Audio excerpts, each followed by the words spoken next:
Vamos agora ao nosso segundo bloco da prova, o raio-x da prova do Cefet, ano 2024. Então, concentrado, porque as provas do Cefet têm muita leitura. Então, você às vezes fica cansado. A prova não é difícil, ela é grande. Põe na tela.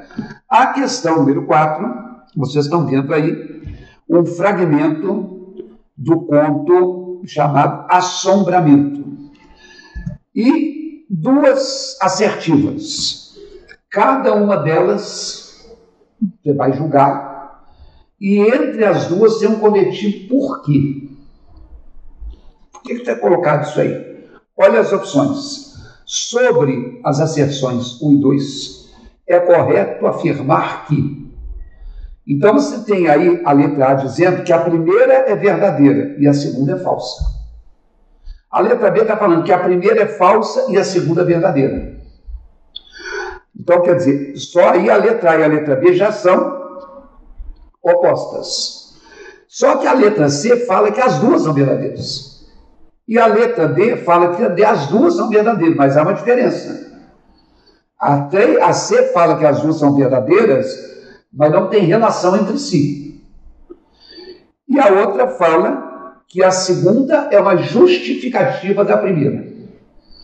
Aí eu falei com vocês, no bloco 1, sobre estratégia.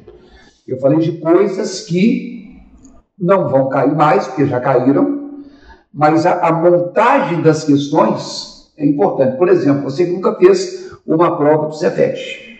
Isso é comum, de eles afirmarem duas coisas unidas com um porquê, para ver se você entendeu a sistemática da coisa. E tem um lado técnico que eu não vou falar por enquanto. Eu quero que você ponha a questão na tela, leia o texto 4, leia aí, pausadamente.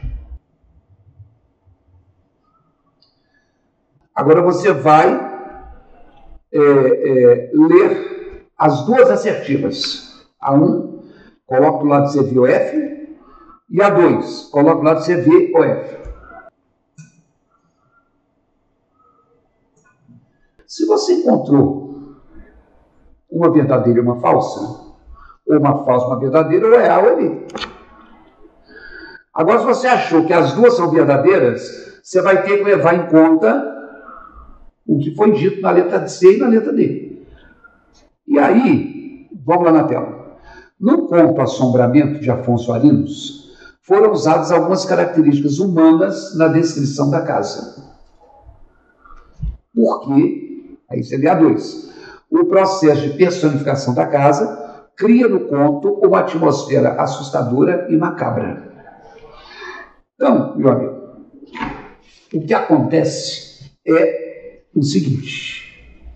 Põe na tela. Quando se colocou que foram usadas algumas características humanas na frase 1, e quando na frase 2 fala de processo de personificação. O que é personificação? Nós estudamos nas nossas aulas teóricas. É uma figura de linguagem que consiste em atribuir ações ou características de ser humano para quem não é humano. Então, de duas uma. Se eu falo na afirmativa 1 de características humanas e na afirmativa 2 de personificação, ou as duas têm que ser verdadeiras, ou as duas têm que ser falsas. Que é a mesma coisa. O processo de personificação da casa, na 2. E na 1, algumas características humanas na descrição da casa.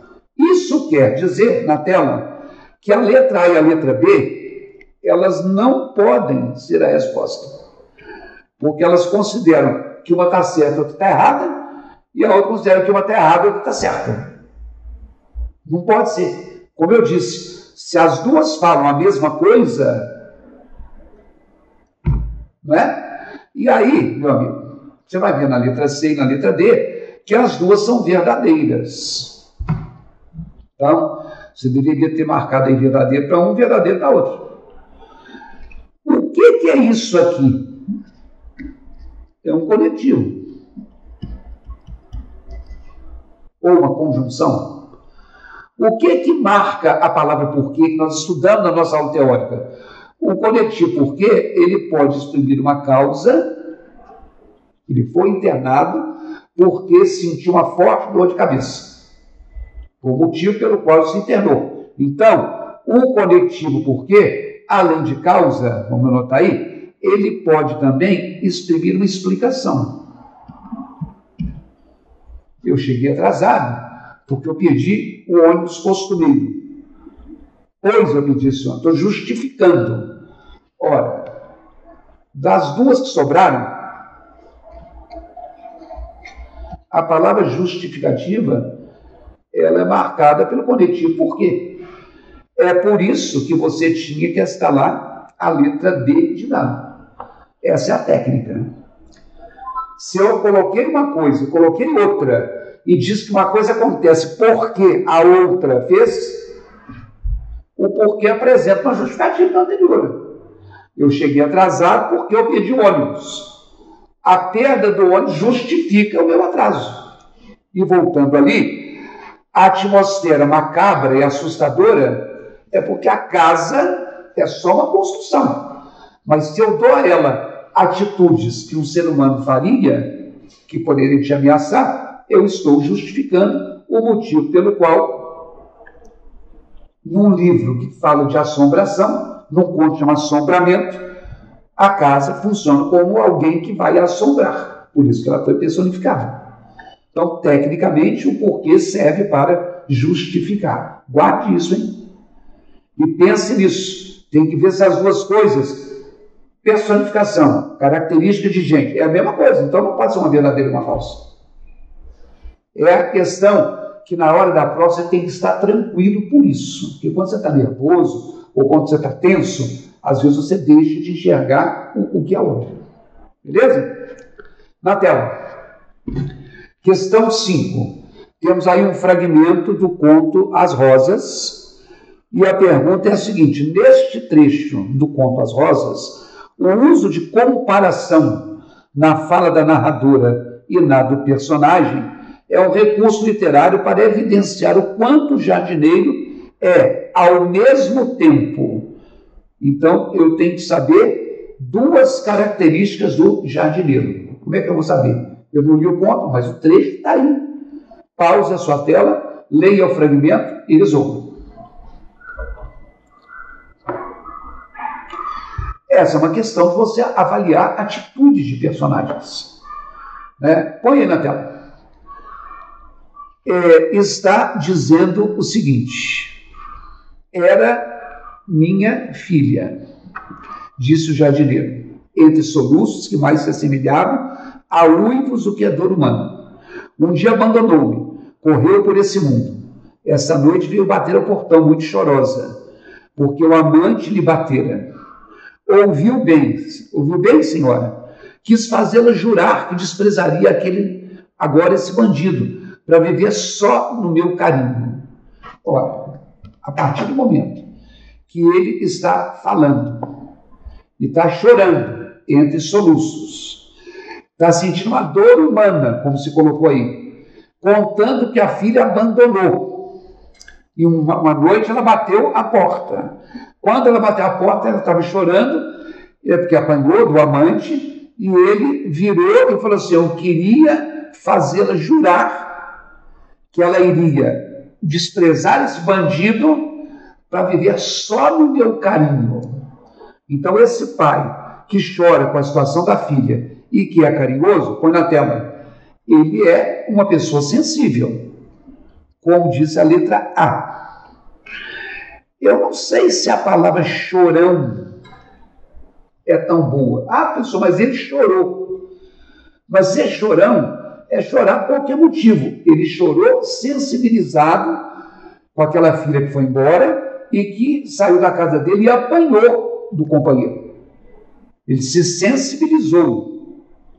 Por exemplo, a letra C, eu acho que a palavra afetivo é boa.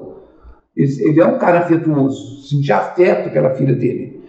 E a letra D, não acho que isso aí esteja mostrando nada. Então, eu fico mais entre A e C, a princípio. Põe lá na tela de novo. Aí, ele fala o seguinte: eu havia de tratá-la com todo mimo, como se fora uma criancinha. Fiz-lhe 1000 promessas de joelhos, com lágrimas. Sabe o que me respondeu a tudo? Que amava ainda o outro. Então, quer dizer, eu não acho que ele está chorando para ser um chorão de reclamar. Ele é sensível, ele é afetivo. Mas o que faz na tela com que a resposta, espero que você tenha acertado, seja a letra A, é quando ele fala assim: esta noite veio bater ao portão muito chorosa, porque é um amante de batera. Ouviu bem, senhora? Quis fazê-la jurar que desprezaria agora esse bandido para viver só no meu caminho. Então, quer dizer, se ele ameaçou a menina, que quer ficar aqui, eu vou tratar bem, mas você tem que abandonar esse bandido. Ele, mesmo sensível, foi rude, quer dizer, foi explosivo, porque ele estava querendo se vingar do moço que bateu na filha dele. Então, a palavra vingativo não é ruim, da letra B de bola, mas o chorão é pior do que o sensível. Então, a resposta é a letra A. Se você errou, eu acredito que você possa ter marcado a letra B de bola. Muita gente deve ter feito isso, porque são coisas parecidas. Você tem a palavra lágrima, você tem a palavra choro, você fala, o cara é chorão. Mas você tem que ver que o choro dele é um choro de quem está comovido com aquilo que aconteceu com a filha dele. Então, a questão 5, letra A. Vamos agora à questão 6 aí na sua tela. Temos um trecho, você está vendo aí, tirado do conto, tirado de José de Alencar, que é um escritor, e o texto 2, ele é do conto chamado Os Porcos, do livro que foi indicado. E a pergunta é a seguinte: publicado em uma época posterior, quer dizer, que veio depois ao texto 1, José de Alencar veio antes, e o texto dessa coletânea foi escrito depois.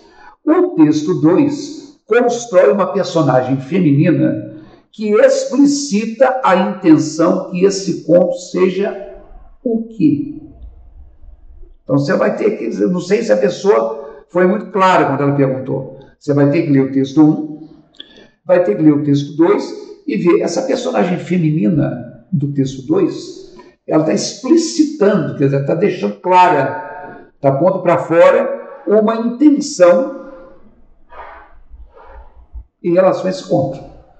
Antes de você ver as alternativas, nós vamos fazer o seguinte: põe aí o texto 1 na tela e leia.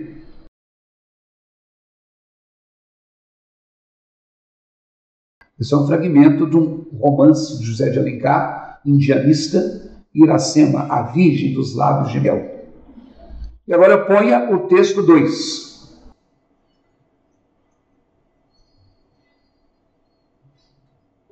Lendo os dois textos, qual é a intenção da construção do conto? Leia e escolha uma resposta.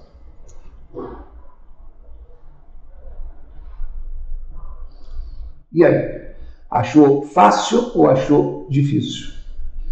Porque o José de Alencar, quando ele fala sobre a Iracema, a Virgem dos Lábios de Mel, que os cabelos eram os cabelos negros, que eram cabelos longos, que o favo da jati, que é uma abelha, era doce como o sorriso da Iracema. O hálito dela recendia, quer dizer, exalava um perfume de baunilha.